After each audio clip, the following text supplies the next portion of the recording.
মুমিন যখন মারা যায় তার কপাল ঘেমে যায়। এজন্য কেউ মারা গেলে কপালের মধ্যে হাত দিবেন, দেখবেন ওই ঘামের মধ্যে একটা জান্নাতি ঘ্রাণ আছে। সুবহানাল্লাহ। আল্লাহ, আমরা যখন মরে যাব আমাদের কপালটা যেন এরকম ঘেমে যায়। আমরা কেউ জানি না আমাদের শেষটা কেমন হবে, এজন্য আমাদের শেষটা ভালো হোক। Very sensitive issue. আমাদের শেষটা ইমানের হোক। এখন যেমনি মাথা ঠিক আছে, বুদ্ধিমত্তার সাথে শাহাদাত বাক্যের উপর যেন আমরা মরতে পারি, আমরা পড়ি আমিন। চিল্লায় পড়েন আমিন। কি করে বুঝবেন মৃত্যুটা ভালো হলো? এক নাম্বার আলামত আন-নুতকু বিশ-শাহাদা। মরার আগে আওয়াজ করে জিকির করে কেউ যদি পড়তে পারে লা ইলাহা ইল্লাল্লাহু মুহাম্মাদুর রাসূলুল্লাহ সাল্লাল্লাহু, এটা হচ্ছে আলামাতু হুসনিল খাতিমা। আপনার মৃত্যুটা যে ভালো মৃত্যু হয়েছে এটার আলামত। কি মৃত্যু? সবাই বলেন ভালো মৃত্যু আমরা চাই কি চাই না? ভালো মৃত্যুর এক নাম্বার আলামত কালিমা পড়ে যদি মরতে পারে। বিশ্বনবী বলেন, মান কানা আখিরু কালামিহি লা ইলাহা ইল্লাল্লাহ, যে ব্যক্তির সর্বশেষ কথাটা হবে, বাক্যটা হবে লা ইলাহা ইল্লাল্লাহ, দাখালাল জান্নাহ, সে জান্নাতি হয়ে যাবে। সুবহানাল্লাহ পড়ে। এরপরে বিশ্বনবী বললেন, আল মুমিনু ইয়ামুতু বিজাবি ইরকিল জাবিন, মুমিন যখন মারা যায় তার কপাল ঘেমে যায়। সুবহানাল্লাহ পড়েন। হাত ঘামে না, পা ঘামে না, মুমিনের কপাল ঘামে। সুবহানাল্লাহ। এজন্য কেউ মারা গেলে কপালের মধ্যে হাত দিবেন, দেখবেন ওই ঘামের মধ্যে একটা জান্নাতি ঘ্রাণ আছে। সুবহানাল্লাহ।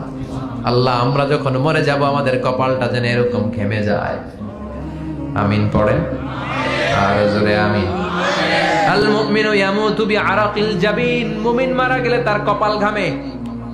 কপাল ঘামলে বুঝতে হবে এটা ভালো মৃত্যু, ইমানি মৃত্যু। চিল্লায় বলেন ঠিক কিনা?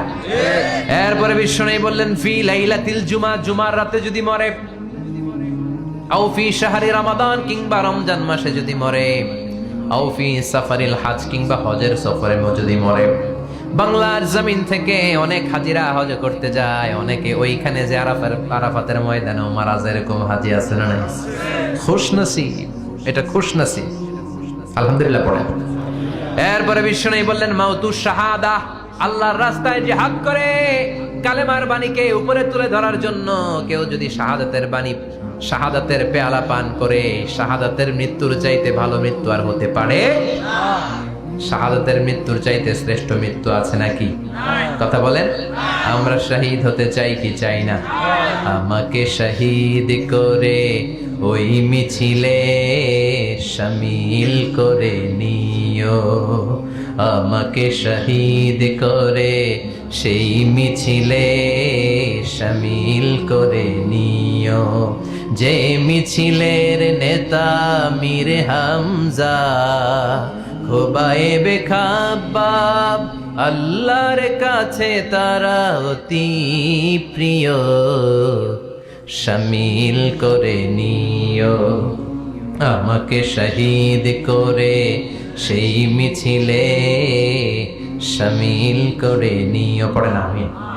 শাহাদাতের তামান্না যেই মুমিনের অন্তর নাই, অন্তরের ভেতরে নাই, ওই লোক কি মুমিন হতে পারে নাকি? মান সাআলাল্লাহ শাহাদা, বিশ্বনবী ফরমান, যে ব্যক্তি আল্লাহর কাছে শাহাদাতের মৃত্যু চায়, বাল্লাগাহুল্লাহু মানাজিলাশ শুহাদা ওয়া ইন মাতা আলা ফিরাশিহি, কেউ যদি আল্লাহর কাছে শাহাদাত অন্তর থেকে কামনা করে, রব্বুল আলামিন ওই ব্যক্তিকে শাহাদাতের মর্যাদায় নিয়ে যাবেন, যদিও সে বিছানায় পড়ে পড়ে মারা যায়।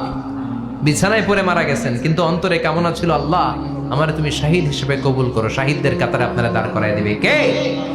ওমরে ফারুক বলতেন, আল্লাহুম্মা আরযুকনা শাহাদাতান ফি সাবিলিক, ও আল্লাহ আপনি আমারে আপনার রাস্তায় শহীদ হিসেবে কবুল করেন।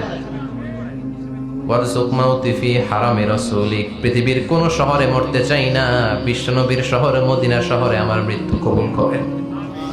ওমরে ফারুক কই মরছে? কথা কও।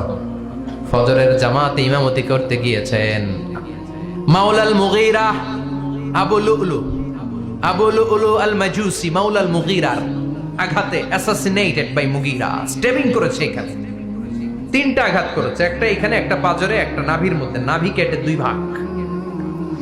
ওনাকে খাবার দেয়া হলো নাবিজ, দুধ মাখানো নাবিজ, ওই নাবিজের দুধ নাভি দিয়ে বের হয়ে যায়। উনি বললেন, কে মেরেছে আমাকে? বলল, অগ্নি উপাসক। শুকরিয়া করে বললেন, আল্লাহ আমারে কোনো মুসলিম মারে নাই, কোনো মুমিন মারে নাই। উনি বেহুশ ছিলেন, হুশ ফিরে সবাই রে বললেন, আসল্লান নাস, ফজরের যেই নামাজটা আমার ইমামতিতে শুরু হয়েছে, এক রাকাতের পর আমাকে মারা হলো। এবার আমাকে বলো, আমার নেতৃত্বে যে নামাজটা শুরু হয়েছে, নামাজটা ঠিক মতো হয়েছে কিনা? সুবহানাল্লাহ। আমারে কে মারলো? কে তোমাদের খলিফা হবে? কি হবে আমার আব্দুর রহমানের আব্দুল্লাহর? এগুলো নাই। প্রথম কথা ছিল মানুষরা নামাজটা পড়েছে কিনা। সুবহানাল্লাহ।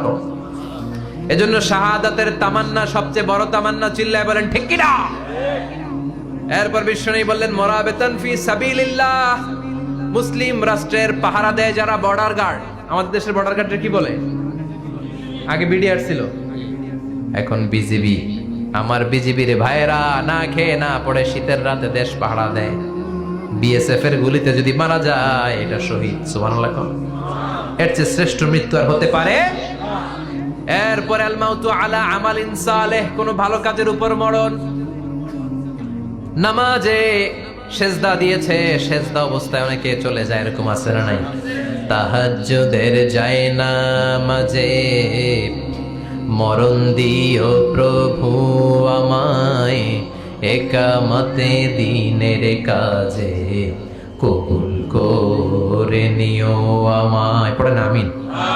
তাহাজ্জুদের জায়নামাজে যেন আমাদের মরণ হয়, পড়েন আমিন। রোজা অবস্থায় মারা যাওয়া, নেক আমল অবস্থায় মারা যাওয়া, এগুলো হচ্ছে আলামাত হুসনিল খাতিমা। আপনার শেষটা, বিদায়টা, মৃত্যুটা যে ভালো হয়েছে তার আলামত। আল্লাহ এই যে কথাগুলো বললাম, শ্রেষ্ঠ শ্রেষ্ঠ মৃত্যু, আমাদের মৃত্যুগুলো ওইরকম করে দিও। চিৎকার করে পড়েন আমিন, আওয়াজ করে পড়েন আমিন। এবার আলামাত সুইল খাতিমা, কিছু মৃত্যুর আলামত আছে, এটাই প্রমাণ করে এটা ভালো মৃত্যু নয়, এরকম আলামত আছে না নাই? এক নম্বরে হলো আল ইন্তিহার, আত্মহত্যার মৃত্যু। সমাজে আছে না নাই? মান কাতালা নাফসাহু বিশাইইন উযযিবা বিহি ইয়াউমাল কিয়ামা, যে জিনিস দিয়ে যে যাকে মেরেছে, আত্মহত্যা করেছে, সুইসাইড করেছে, কিয়ামতের দিন ওই জিনিস দিয়েছে তাকে মারবে, এটাই হবে তার শাস্তি।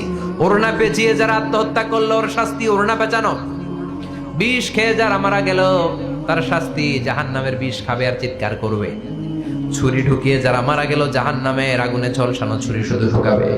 আল্লাহ আত্মহত্যা থেকে বাংলাদেশে বাঁচাও, আমাদের ছেলে মেয়েগুলারে বাঁচাও। চিৎকার দিয়ে বলেন আমিন।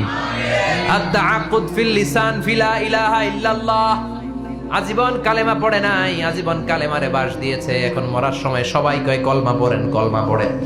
এখন পড়তে চায়, মাগার মুখ দিয়ে বাইর হয় না। আছে না নাই? এরকম ডাকায় দুখিয়াতে নাই, কলমা পড়তে পারে না, আটকায় যায়, মরে গেছে। এই মৃত্যুটা কি ভালো? কথা বলেন। ফি হালাতি শুরব, অনেকে মদ খাইতে খাইতে মরে। আছে না নাই? জুলুম করতে করতে মরে। আছে না নাই? অন্যের জায়গা দখল করে মরে, এরকম আছে না নাই? ফি হালাতি ইরতিকাবিল কাবায়ের, যে কোনো কবিরা গুনাহ কর অবস্থায় যদি মারা যায়, এটা খারাপ মৃত্যু, অপমৃত্যু, এটা জান্নাতি মৃত্যু নয়। চিৎকার করে বলেন ঠিক কি না? এরপর ফি সাখাতিল ওয়ালিদাইন, বিশ্বনবী বললেন, কোন ছেলে যদি মারা যায় এমন অবস্থায় মা বাবা তার উপর রাগান্বিত, এটা ভালো মৃত্যু? কথা বলেন। পৃথিবীর চেয়ে, গোটা পৃথিবীর বুকে মায়ের চেয়ে আপন কেউ আছে নাকি? এই মায়ের মনে কষ্ট দিয়ে ওই অবস্থায় যদি মারা যায়, এই মৃত্যুটা অনেক খারাপ। চিল্লায় বলেন ঠিক কিনা? এজন্য মায়ের সাথে খারাপ আচরণ করবেন নাকি? কথা বলেন। যার মা নাই সে জানে মা না থাকার কি জ্বালা, ঠিক কিনা? যখন রাত্রি নিঝুম, এই চোখে ঘুম, একলা শুধু ঘরে, তোমায় মনে পড়ে মাগো, তোমায় মনে পড়ে। যখন রাত্রি নিঝুম, এই চোখে ঘুম, একলা শুধু ঘরে, তোমায় মনে পড়ে মাগো, তোমায় মনে পড়ে। এজন্য মায়ের দোয়া সবচেয়ে বড় দোয়া।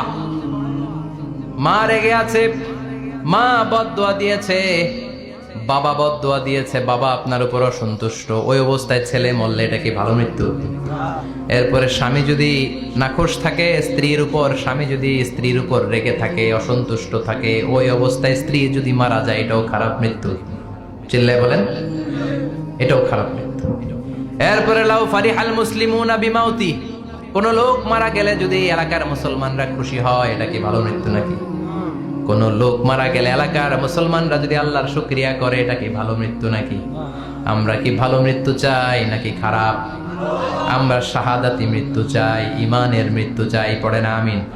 এজন্য রাব্বুল আলামিন বলেন, বাল তুসিরুনাল হায়াতাদ দুনিয়া ওয়াল আখিরাতু খায়রুন ওয়া আবাকা।